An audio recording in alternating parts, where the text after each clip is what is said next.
Welcome to Latte with a Lawyer, a podcast dedicated to bringing you the stories of some of America's most successful lawyers, figuring out what makes them tick, how they creatively solve problems, and how others aspiring to be them can follow in their footsteps.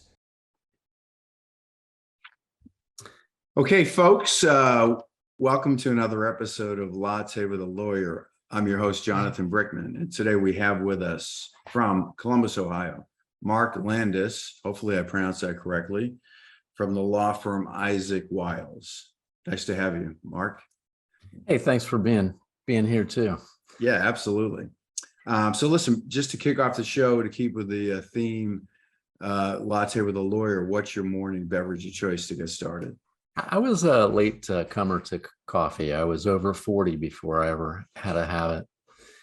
And I hadn't played golf, hadn't skied, and I hadn't had coffee.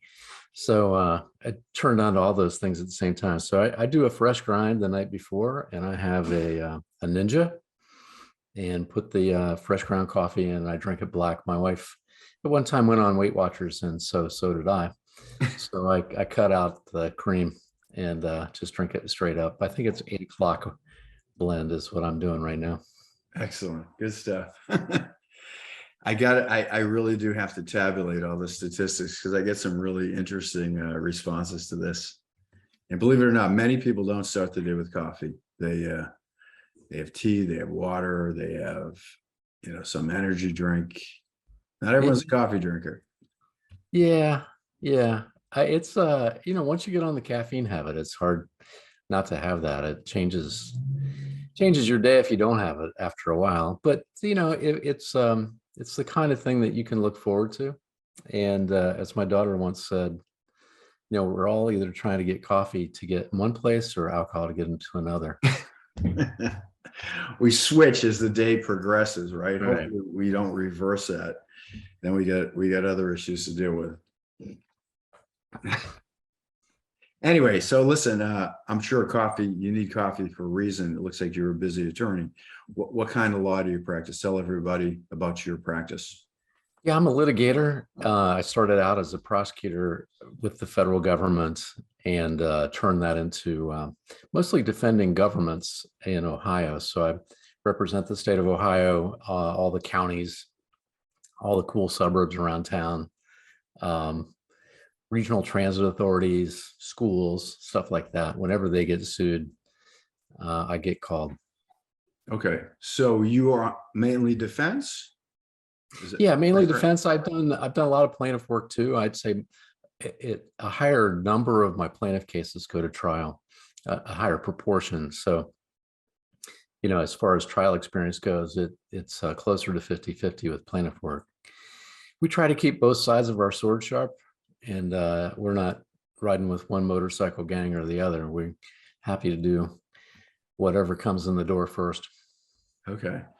Oh, but as a whole, the firm doesn't focus on one or the other. That's interesting. Most do. I mean, most do. Yeah, and it can be awkward. The guys that get paid by the hour or get paid in advance have a hard time understanding plaintiff class action work. Yes. You might wait years for the payoff. Correct. That's why the advent of things like litigation financing, settlement, right? Things like that. You betcha. I get those calls. You get those calls. Yep. Actually, I know quite a few of those guys. Interesting business. You see it on big platforms that are crowdsourced. Funds. Hedge funds putting all kinds of money into these platforms. Yeah, one way to know whether you've got a good plaintiff case is whether somebody's willing to invest in it. It's sort of, you ought to, if you're determining whether or not to get in, it's a big deal. That's a big decision. And, you can make it emotional and not just logical if you're not careful. It's a cool idea. I'm all charmed with my own idea. Let's go sue. But it's years and years and a lot of investments. So in a way, it's good to check out whether or not somebody would finance that, whether you need the money or not. That's an interesting way to look at it. I never thought about that, but that is probably, it's like, getting an extra set of eyes for due diligence, right? If you get somebody that's, hopefully they're good, right? They're not just making bad decisions, but assuming they're good at what they do, that's a great way to get some additional diligence on the. Yeah, we assume right? they know what they're doing, but we also know that they have more distance and perspective on what the case would be, and maybe a greater number of cases in their experience. Yeah. So have you used them before? Nope, Never. never have. You're not opposed to Thought it. about it, got close, thought about it, but no, didn't do it. Okay.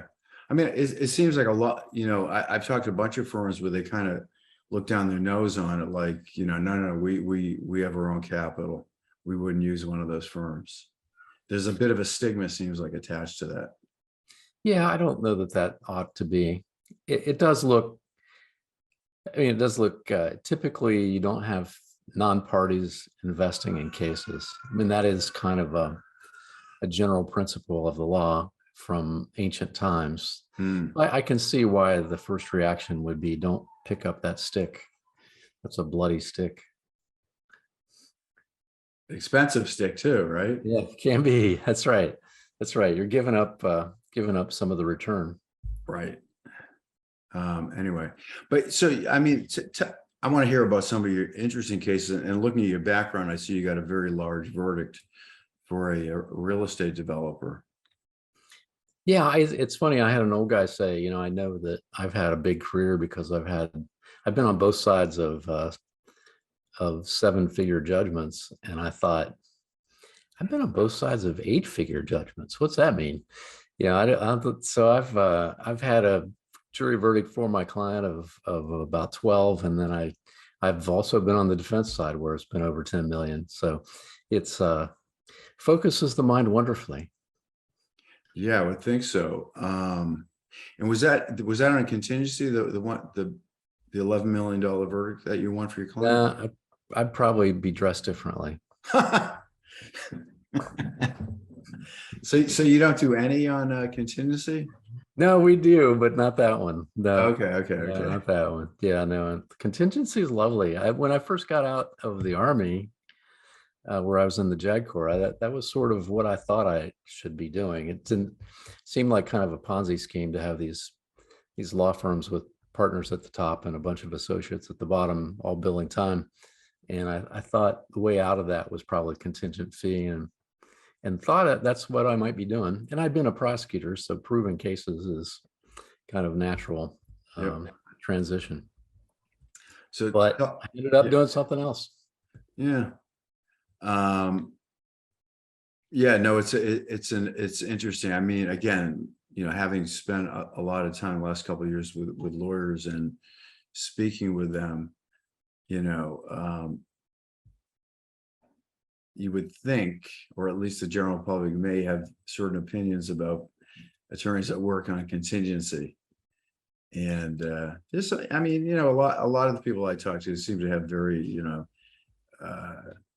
genuine, earnest intentions. It's not just about making a lot of money.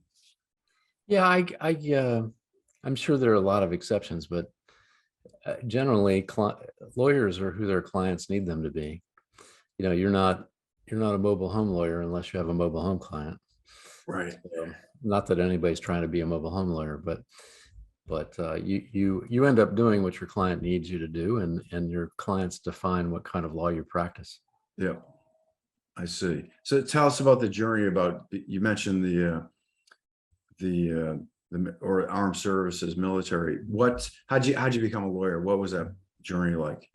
Yeah, I was, it was a decision I made in high school that it seemed as if there should be some magic words to tell this guy fixing my car that he should be fair with me and give me my car back for a reasonable price. And, I should go learn those magic words. I don't know. Time will tell whether I should have learned auto mechanics instead, but I did think that would be useful to know those magic words. I'm not sure I've yet found them. But I entered into it. I was going to be a writer, and I thought about journalism and fiction writing, and the law seemed like a steady income in case those things didn't happen. And where are you from? You grew up in Ohio? I did a small town called London, 7,000 people in the middle of the Corn Belt, corn, soybeans, and prisons. Where is that? Is it near, you live in Columbus, right? So, Yeah, it's not far from Columbus. If you wanted to see a first run movie, you would drive to Columbus. okay. Well, you get a pretty big university that's in Columbus, right? Yeah, yeah, you really do. It's kind of the professional sports team now. Yeah, no, I know that. But they do have some professional sports teams in Columbus now, right? They Hockey? do. They Yeah, do. You get soccer and hockey. yeah. That's what I thought. Yeah. Well, listen, one of the greatest alum that came from Ohio State was one of my heroes growing up, John Havlicek, who played for the Boston Celtics. Yeah, Yeah, he got some press recently with the passing of the Bill Russell. Bill Yeah, Russell. that's right. Yeah, he was a great player and also unselfish. I think you'd probably put that word with him like you did with Bill Russell.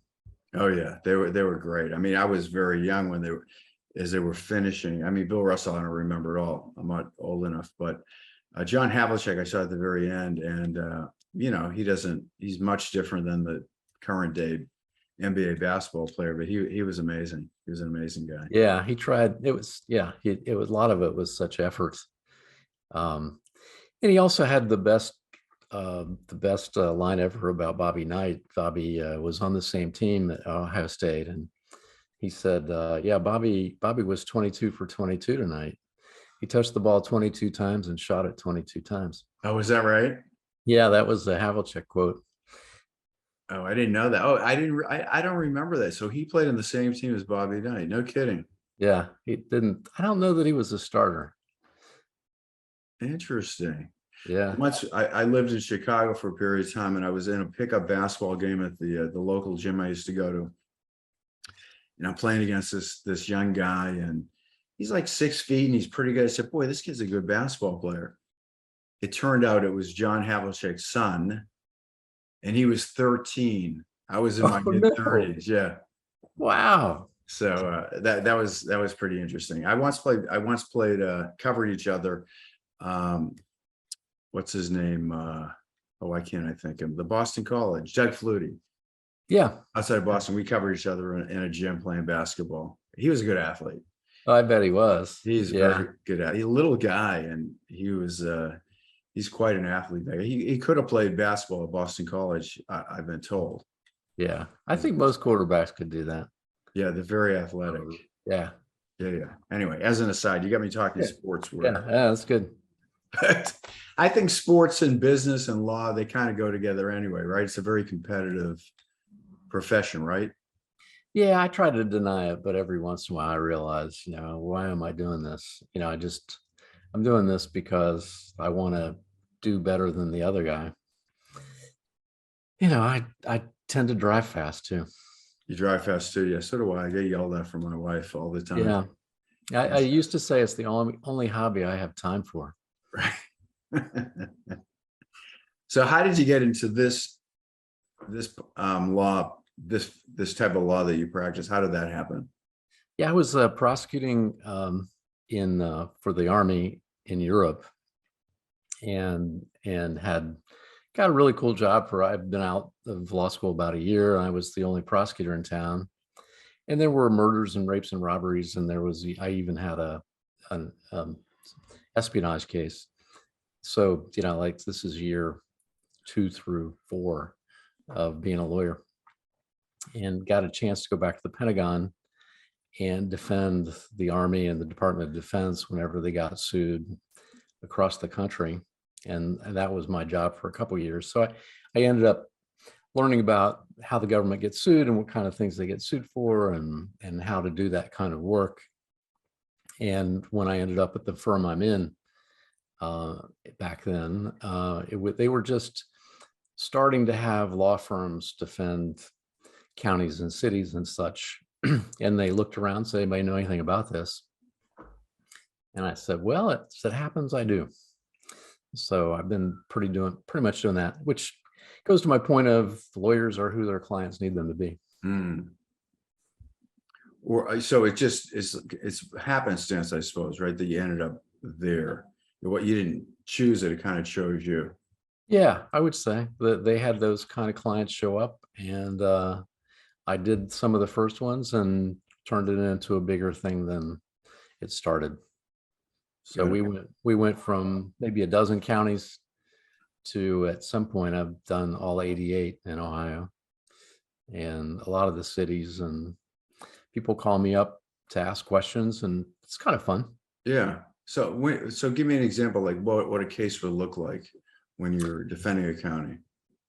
The SWAT team has a warrant, and a felony warrant, and they go into the house and they say, police, police, and they go up the steps, and a guy is laying in bed and he's got a weapon at his bedside table, and he lifts the weapon and points it at the SWAT guy in the doorway of the bedroom in the middle of the night.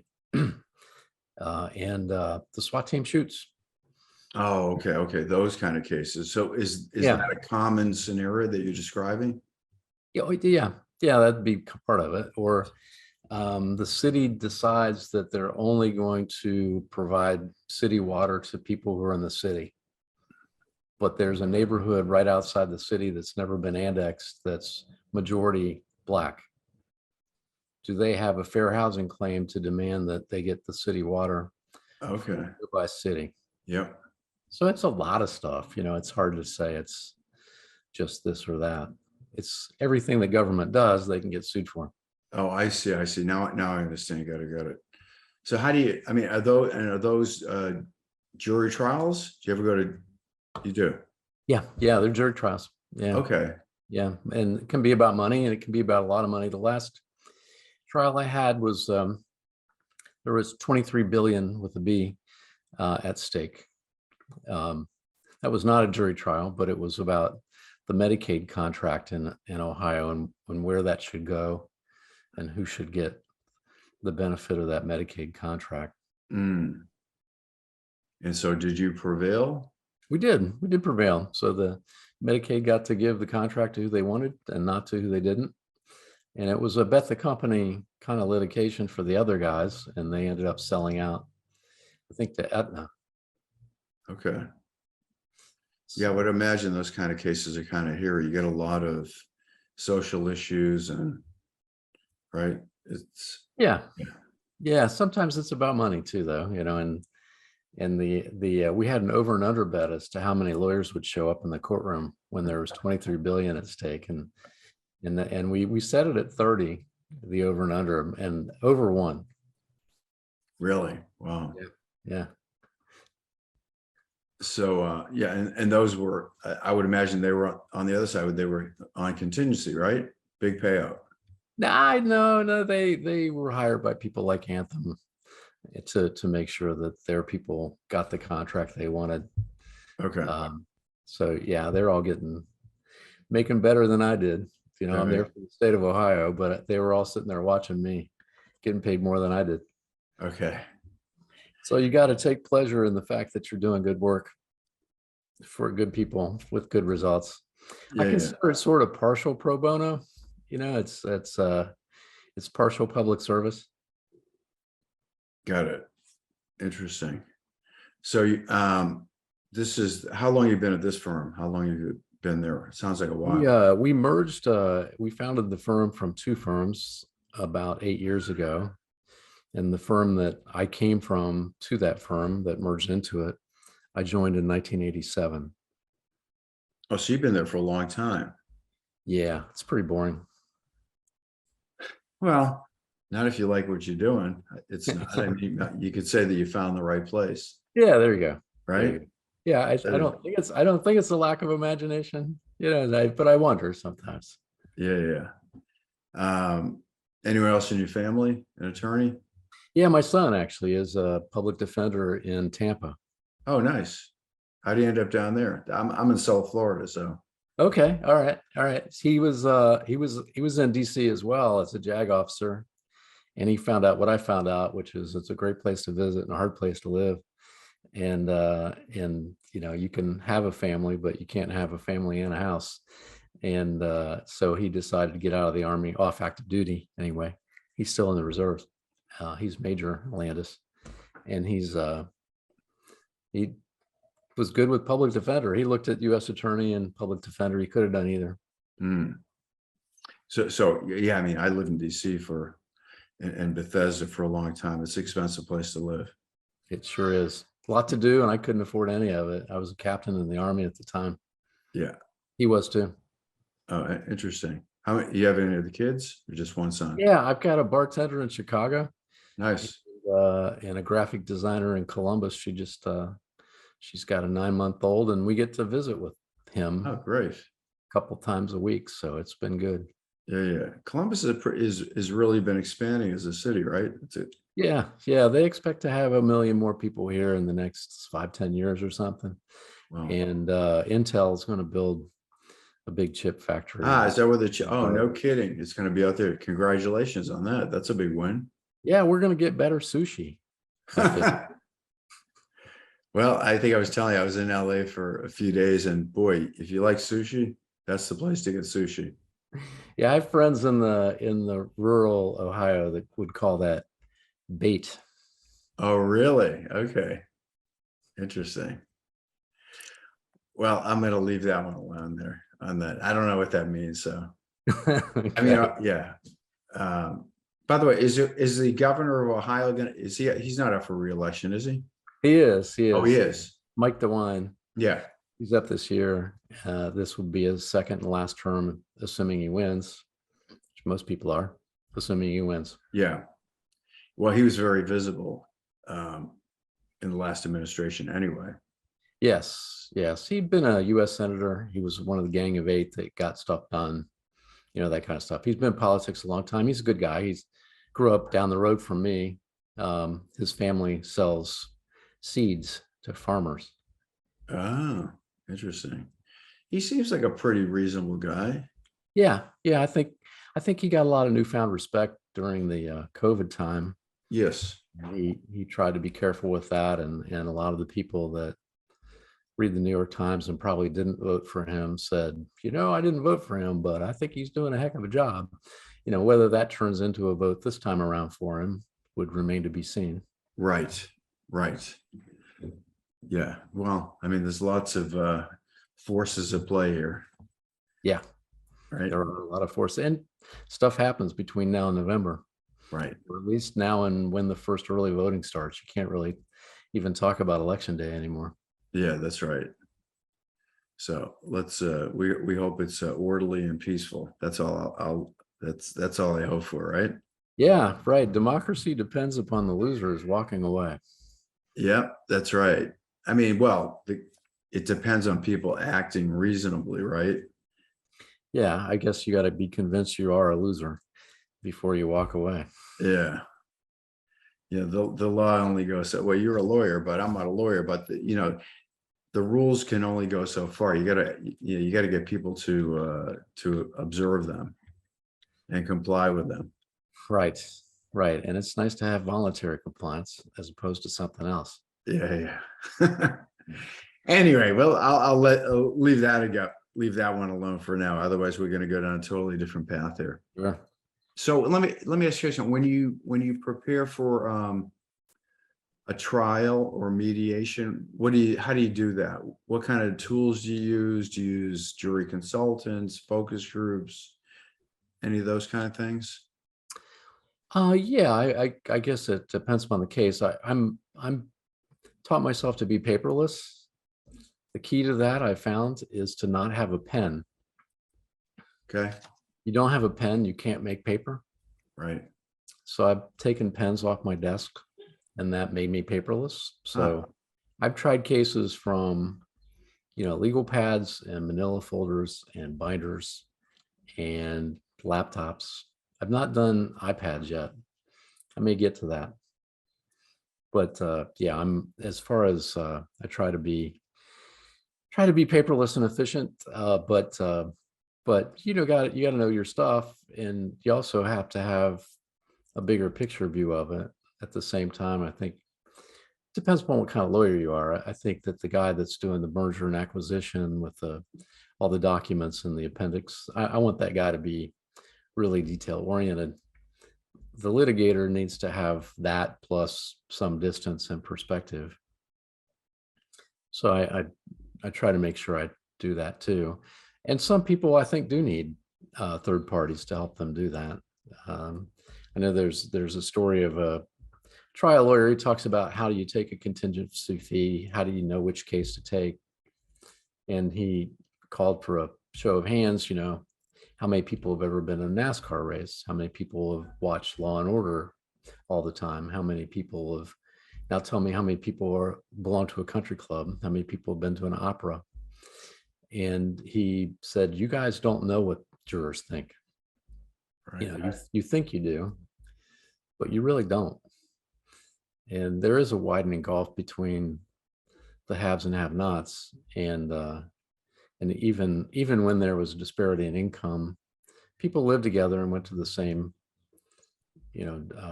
laundromat or dry Public cleaner. school.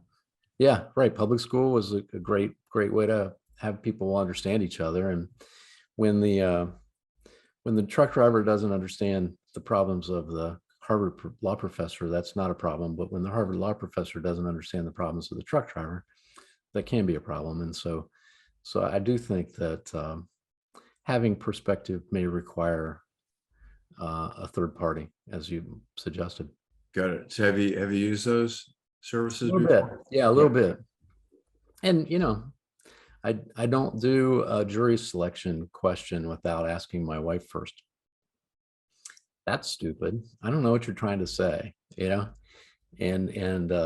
anybody that's tried a case has had the experience of coming up with this great, question for jury selection, and you think it's wonderful, and all the jurors look at you like a dog staring at a fan. Yeah, I mean, I know there's a real art to it. Like in the state of Ohio, I mean, what are you allowed to do in voir dire? Do you have as much time as you need? Is it the answer is the usual lawyer answer, which is accurate but unhelpful. It's whatever the judge will let you do. But most trial judges, at least in state court, will let you have plenty of time and ask questions that hopefully get you good information. But if you try to do it out of a law review article, you end up looking stupid. Right.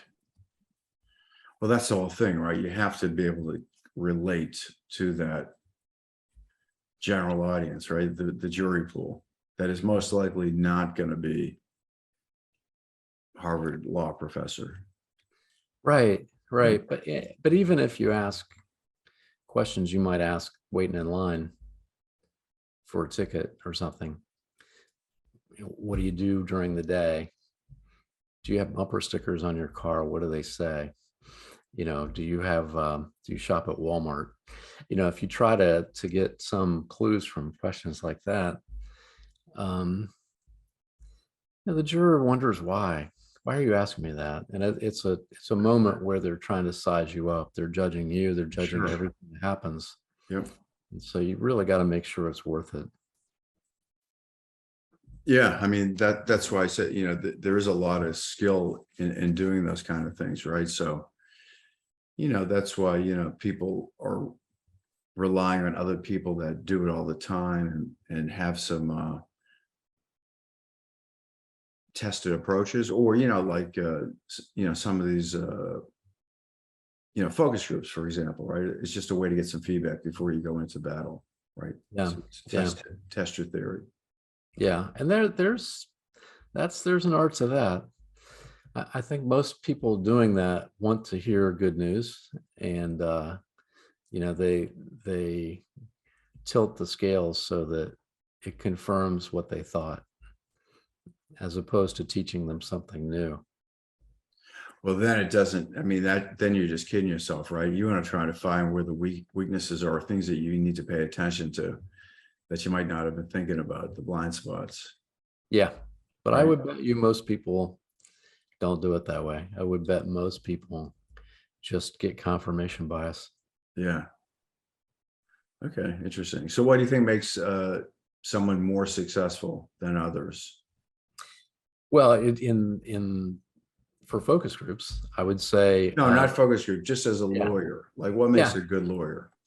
Well, you got to work hard. There's a lot of lazy lawyers out there, which are great for us. I would say for getting clients, responding to calls and emails seems like a really simple thing. I'm not good looking. I'm not that smart, but I call people back, and it distinguishes me tremendously from my competition. Well, that's true of any business. Responsiveness Yeah. is the number one thing. But I mean, you're trying a case. I mean, how are you going to get a better result than the next guy? What do you do differently? Well, I think you've got to remember that you're not just a lawyer, you're a human being. I think empathy with everybody else in the room at the same time. I'm a youngest kid of a large family, so I'm wired to go into a room and figure out what everybody wants. Right. And I've been playing on that for a long time. Okay. That's what I got. Okay. So you know how to navigate and sort of pick up on the cues and Read the room, or at least read the cliff notes. okay. The cliff notes are a good thing, right? So you don't have to read the book. You can't read the room. Read the cliff notes at least. Come on. Right. Excellent. So let me leave you with this technology. I mean, how much does the firm use and adopt, and what are your views on technology besides being paperless that you mentioned, but like other things, you know? Yeah, no, we have the kind of software capability. We have the best IT guy in town. And what that means is we can do the same work that a firm of 1,000, 2,000, 12,000 can do. You know, I can get to every document. I can get to all the information I need wherever I am, and serve clients in the same manner they do. It's been a great leveler, I think, from large firms to at least mid-sized firms. You still have some people out there that haven't adopted or say, you know, I don't know this stuff. The ethics rules make very clear that part of your obligation to be a competent lawyer is to be competent on technology as well. This is not an excuse to say, yeah, I'm just not very good at that. You have to be good at it, or at least, or go hire somebody. Oh, I didn't realize that. Does that get tested? Yeah, it has been. And judges have said, you got to do it. It comes up in places like discovery. You know, did you save all the electronic information? Did you search for it properly?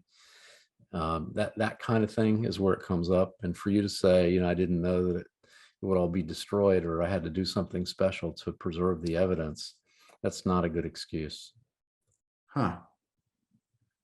Interesting. I wonder what they're going to say about the Secret Service that lost all their emails and texts.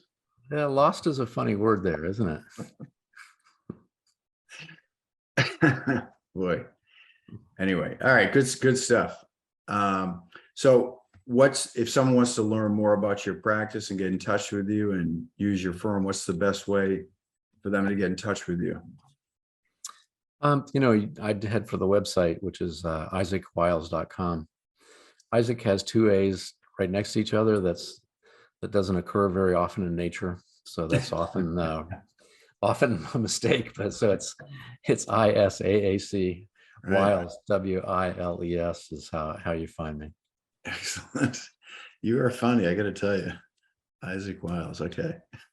Well, listen, it's been a pleasure. Right. I think you have a second career as a stand-up comedian. Wow. I'll do my best for you.